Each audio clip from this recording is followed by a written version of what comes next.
आप स्क्रीन में एक शॉट देख पा रहे हैं। चाइना के जो सुप्रीमो हैं उनको गृहबंदी करके रखा है उसी देश के आर्मी ने। आपको मालूम है रशिया यूक्रेन का वार चल रहा है। रशिया में आर्मी कह रहा है अब हम वार नहीं करेंगे, और उसके बाद आप एक शॉट देख रहे हैं इंडिया का मजदूर लॉकडाउन में जो हट रहा था। इस लॉकडाउन के बाद क्या क्या हो सकता है यही देखिए। अब आप एनडीटीवी का न्यूज़ भी सुन लीजिए ऑन डिटेंशन कैंप। मुसलमानों को न डिटेंशन सेंटर में भेजा जा रहा है, न हिंदुस्तान में कोई डिटेंशन सेंटर है। फिर प्रधानमंत्री ने कहा था डिटेंशन सेंटर्स को लेकर, और आज के अखबार में डिटेंशन सेंटर के फोटो तक आ गए हैं। तो क्या ये डिटेंशन सेंटर हैं, बन रहे हैं? क्या लोगों को इसमें डाला जाएगा जो अपना सिटीजनशिप प्रूव नहीं कर सकता? इसको जरा क्लैरिफाई कर दीजिए। देखिए, डिटेंशन सेंटर जो बने हैं वो कंटिन्यूअस प्रोसेस है। इस देश में ऐसा नहीं है कि कोई भी नागरिक, दुनिया में से कोई भी आदमी घुसकर रह सकता है। इस देश का एक कानून है। अगर आप आसाम का भविष्य तय करना चाहते हो, भाइयों बहनों, मैं आपके पास आया हूं। आप मुझ पे भरोसा करो। दिल्ली में सरकार बनते ही यहां के आपके डिटेंशन कैंप मैं खत्म न कर दूं तो मुझे कहना। मुसलमानों को न डिटेंशन सेंटर में भेजा जा रहा है, न हिंदुस्तान में कोई डिटेंशन सेंटर है। आपने अमित शाह का एक बात सुना जो हमारे देश में एक लॉ है, इसका मतलब है डिटेंशन कैंप है।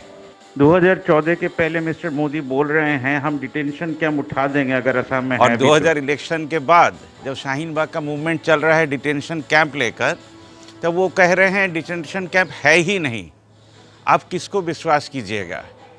हमारे देश के दो बड़े नेता में एक जन झूठ बोल रहे हैं, दैट इज़ वेरी क्लियर।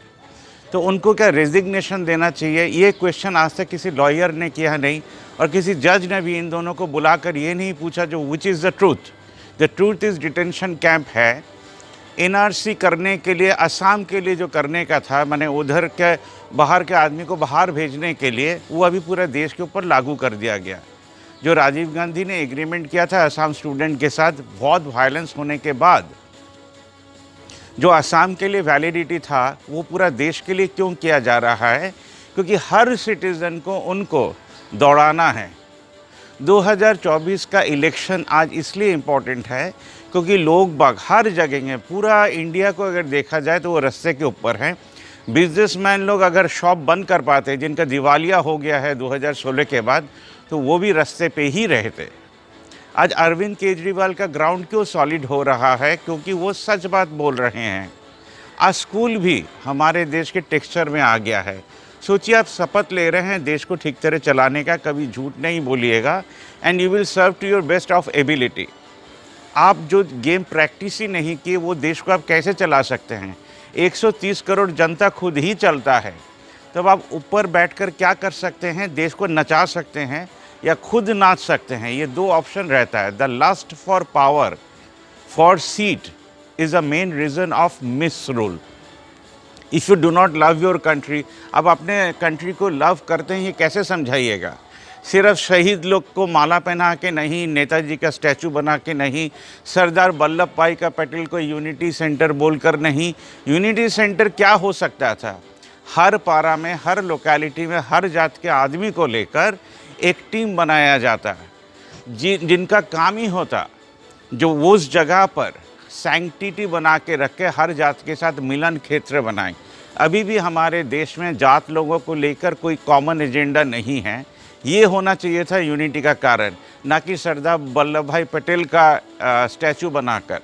हमारे देश में जितने भी सोशल संगठन हैं उसको एक बनाकर उनसे पॉइंट्स लेकर कि हम इस लोकेलिटी को एक करना चाहते हैं। सोचिए, एक पिन कोड है 712202 श्रीरामपुर का, 712201, 712203। तो इधर 5 लाख लोग रहते हैं। इन 5 लाख लोगों के अंदर जैन कोई होगा, हिंदू कोई होगा, पारसी कोई होगा, मद्रासी कोई होगा, तो डिफरेंट जात के आदमी को लेकर सर्वधर्म समन्वय कमेटी बनाना चाहिए था। इनका काम क्या होता, गवर्नमेंट एक पैसा भेजता और यहाँ के लोग बाग एक मेंबरशिप देते, इसका 20% चला जाता डेवलपमेंट के लिए। रास्ता टूटा है संग का संग ये लोग ठीक कर देते, कोई कल में पानी नहीं आ रहा है तो ये लोग ठीक कर देते, आपका छत खराब है ये लोग ठीक कर देते, आपका जंगले का कांच टूट गया है ये लोग ठीक कर देते। तब man to man, citizen to citizen एक रिलेशन बिल्डअप होता। 20% सैलरी टू इनको होता एंड ए यूट्यूबर को होता, ताकि आपका न्यूज़ आपके जो पिन कोड है उसमें दिखा सके। यहाँ पर गाना भी दिखाया जा सकता था, यहाँ पर स्टोरीज़ भी सुनाए जा सकते थे, और इन लोगों का अचीवमेंट क्या है, किसका नौकरी चला गया है, ये भी रिपोर्टिंग हो सकता था। हुआ नहीं। और 60% पैसा होता है सोलराइजिंग इंडिया, ताकि आपको इलेक्ट्रिसिटी बिल ही ना देना पड़े। And loan to students of India without interest, जो स्टूडेंट लोन लेगा वो विदाउट इंटरेस्ट हमारे ही देश में इन कमेटी को पैसा वापस करेगा, उनको नौकरी मिलने के बाद से, पढ़ाई के टाइम से नहीं। तभी हमारा देश का उन्नति हो सकता था। एंड स्टूडेंट्स लोग भी एक फंड जनरेट करते, जिसके माध्यम से वो कॉरपोरेट के साथ एग्रीमेंट करते, ताकि कॉरपोरेट इंडस्ट्री खोलता, इनको शेयर वैल्यू देता, पैसा वापस नहीं करता। ये नौकरी करने के बाद से पैसा वापस करते देश को, माने इन सब कमेटीज़ को जो हर जगह बन सकता था। हमारे देश के प्राइम मिनिस्टर, हमारे देश के होम मिनिस्टर, हमारे देश के कोई भी चीफ मिनिस्टर ये बात नहीं कर रहे हैं, क्योंकि ये लोग नहीं चाहते हैं सिटीज़न यूनिटी किसी भी हालत में फॉर्म हो। इसलिए ये लोग सीट पे रहने के लिए आपको कभी भी जेल के अंदर डाल सकते हैं। हमारे देश का जो कैपेसिटी है जेल का वो 3 लाख समथिंग है। अभी हमारे देश में जेल के अंदर 4.5 लाख लोग से ज़्यादा रखे गए हैं। तो ये जेल लोगों को डिटेंशन कैंप क्यों नहीं कहते हैं, इसका कारण है आपके जो आईडी कार्ड में, सोचिए थोड़ा सा भी गलती है तो आपको प्रमाण करना पड़ेगा कि आप इस देश के नागरिक हैं क्या नहीं। आपसे हर राइट ले लिया जाएगा। आप फॉरेन ट्रिब्यूनल में जाइएगा, आप उधर आपका केस कीजिएगा, माने किसी लॉयर को पकड़ना पड़ेगा। यहाँ से शुरू होता है हमारे देश का सर्कस। पृथ्वी में कोई जगह में आपको ये प्रमाण नहीं करना पड़ता है, क्योंकि आपके जन्मते टाइम ही देश बोल देता है आप पैदाइशी के कारण इस देश के नागरिक है, जो कॉन्स्टिट्यूशन में भी लिखा हुआ है। बट हमारे देश के अमित शाह एंड मिस्टर मोदी कह रहे हैं आप सिर्फ पैदा होने से इस देश के नागरिक नहीं हैं।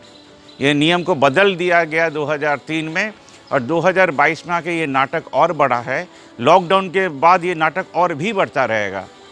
पूरे वर्ल्ड के लीडर्स लोग जो है इन्होंने ठीक किया है, जितना सिटीजन्स को नचाया जाएगा उतना हम लोग सीट में रह सकेंगे। इसलिए चाइना में लॉकडाउन के बाद वहाँ पर जितना भी मिसरूल हुआ उसके बारे में पूरा पृथ्वी को मालूम नहीं है, किंतु कहते हैं काफ़ी सारे सेलफोन डेड हो गए, उसको कोई फ़ोन करने वाला नहीं था, ये करोड़ों में था। रशिया अपना देश नहीं चला पा रहा है बोलकर यूक्रेन के साथ वॉर कर रहा है। कोई भी लीडर अगर लीडर हो उसको वार में नहीं जाना पड़ेगा, वो देश का और पूरा पृथ्वी को सर्व कर सकता है, उसका ब्रेन को अगर वो यूज़ करे तो। सीट में बैठे रहने के कारण ये जो love for seat, lust for seat, lust होता क्या है, ये एक सेक्स के जैसा होता है। 90% आदमी को मालूम नहीं है क्या करना है, वो सेक्सुअल लाइफ लीड करते हैं, वो किसी के काम नहीं आएंगे इस देश के।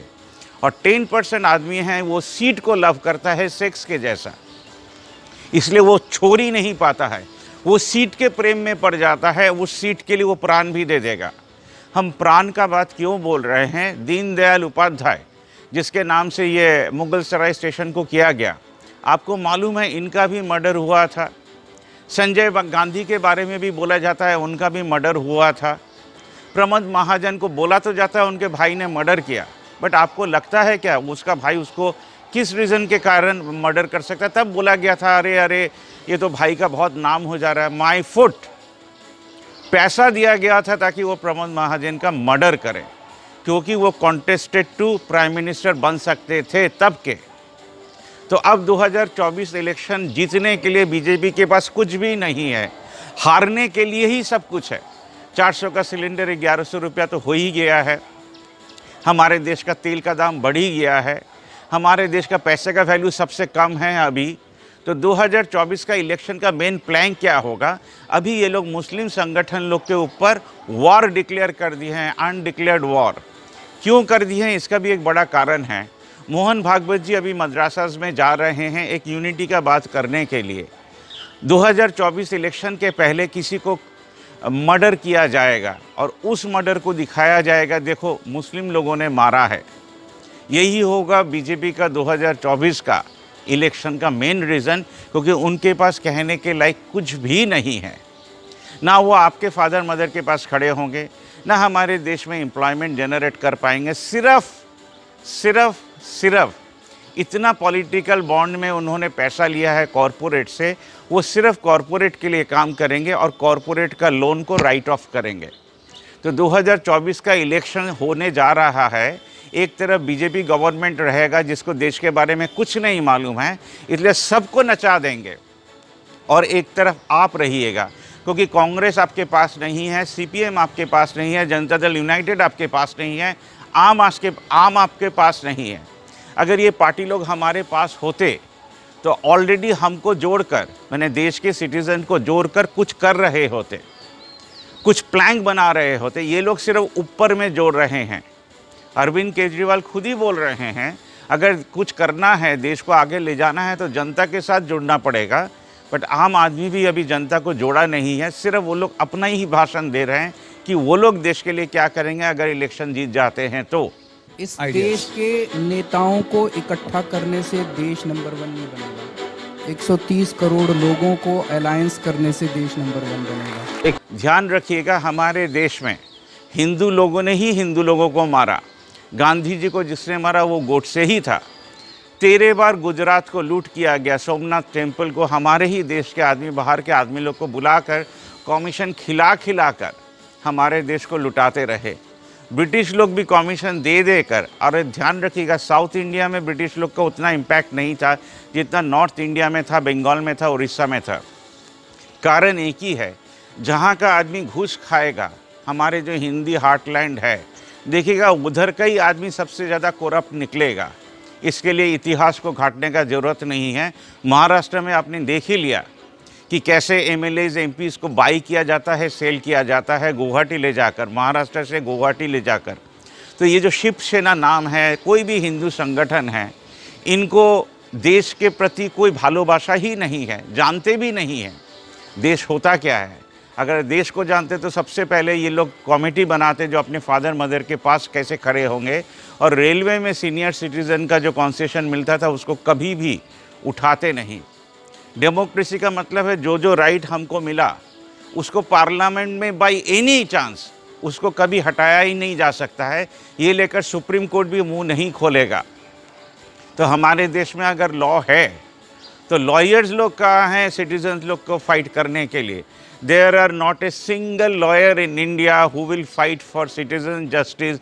जब तक आप कोर्ट में जाके केस नहीं करेंगे आपको कोई लॉयर भी नहीं मिलेगा। ये लॉयर का फीस कौन देगा? ये फीस भी आप दीजिएगा।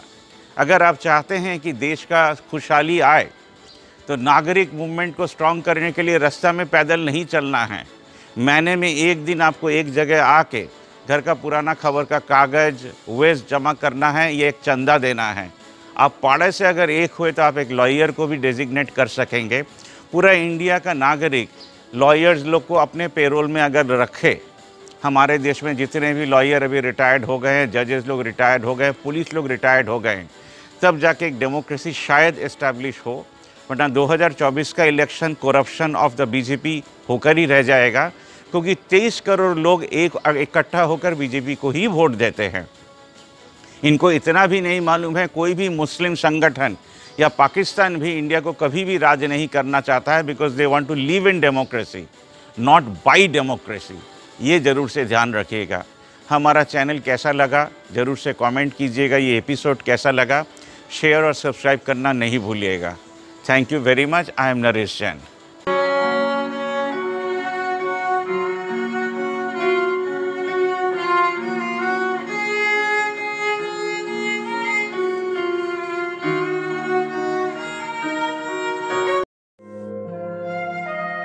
Laptop Solutions inside Chandni E Mall, 3rd floor. चांदनी मेट्रो स्टेशन के पास एक फ्रेंडली एटमॉस्फेयर में आकर आप अपना laptop, mobile, iPhone, tab, MacBook repair करवा सकते हैं। यूपी बलिया से पवन कुमार दुबे, अभिषेक कुमार मुजफ्फरपुर बिहार से, कुंदन लाल बक्सर बिहार से, राहुल शर्मा राजस्थान से।